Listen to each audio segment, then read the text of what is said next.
પરંતુ જે વેરા અંગેની મેં પણ આપેલી છે અરજી અને એમાં સઘળી બાબતો તો આપણા ધીરુભાઈ ઠક્કરે કીધી છે.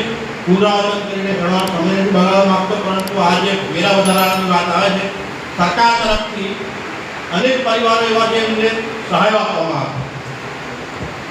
ચીફ ઓફિસર સાહેબ, જેમ કે બીપીએલ લાભાર્થી હોય, વિધવા સહાય હોય, તો એ લોકોને જે પ્રોવાઈડ કરવામાં આવે છે એની અંદર લોકો 6-8 હજાર રૂપિયા એમનું વર્ષની અંદર જે લોકો પાસેથી ફંડિંગ કરીને ગમે તે ગુજરાત એવા ઘણા અસંખ્ય પરિવારો છે. હવે એ પરિવારોને બીજી પાસેથી આપણે એનું ગુજરાન કરવાનું અઘરું પડે. એમની પાસેથી વાર્ષિક 3,000 રૂપિયા સરેરાશ વેરો લઈએ તો આપણે એમની પાસેથી એક તરફ સહાય કરવાની સરકાર તરફથી, બીજી તરફથી એક બીજી સરકારી સંસ્થા છે વેરા સ્વરૂપે ચૂકવી લે છે. તો એ પરિવારોનું ગુજરાન કેવી રીતે ચાલશે? આપણે એમની પણ ચિંતા કરવાની છે. જે ફ્લડેડ એરિયા છે, જ્યાં વારંવાર પૂર કોતર કિનારા છે, નદી કિનારા છે, તેથી લોકો વારંવાર પૂરના ભોગ બને છે. અત્યારે જ મેં સાંભળ્યું કે અત્યારે જે વરસાદની સિચ્યુએશન છે તો ઘણી જગ્યા પર એલર્ટ આપવામાં આવ્યું છે.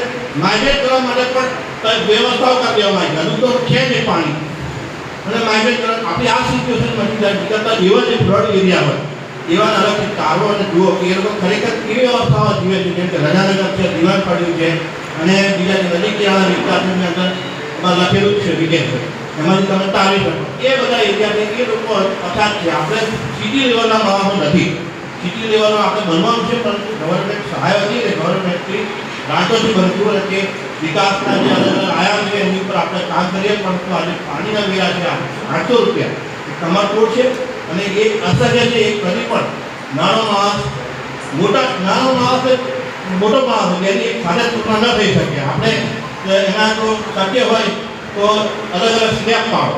જે લોકો બીપીએલ છે તો તે લોકોને બીપીએલના આધારે એમનો વેરાનું આખું એક સ્ટેપમાં કન્વર્ઝેશન કરો, એનો અલગ સ્ટેપ પાડો. અને જે લોકો સક્ષમ છે, જે લોકો 8 લાખથી વધુ આય ધરાવે છે, જે લોકો આવક વેરો ભરે છે, તેવા અલગ ચાલો. આપણી પાસે એનો પણ ડેટા મળી જશે ઓનલાઈન જો માગશો એ પ્રકારે કરો તો પણ સારું છે. નાના માણસને જે પોતાનું જીવન નિર્વાહ કરવા માટે ખૂબ પરિશ્રમ કરે છે રાત દિવસ, એને જો આર્થિક ટેક્સના મારીશું કે પાલેજી લાવે છે બજારમાંથી 5 રૂપિયાનું ગરીબ પરિવાર તેની બહુ ટેક્સ ચૂકવતો હોય. હવે એવા પરિવારને દરેક જગ્યા પર ટેક્સ ચૂકવવાના આપણે ગામડામાં રહીએ છીએ. બોલીને મેં અગાઉ પણ કીધું, પૃષ્ઠભૂમિને આપણે સમજીએ, અહીંના આગેવાનોની જે લાગણી અને એની જે પડઘો છે એ આપણે જીવીએ. આ પ્રકારની કાર્ય પદ્ધતિ કરતા હતા. એ જ પદ્ધતિને આપણે અનુસરીને આગળ ઘટીશું તો મને લાગે છે કે આપણે વધુ સારું સુવ્યવસ્થિત સંવેદનશીલ જોડેલી બનાવવામાં પણ આપણને તકલીફ. Thank you.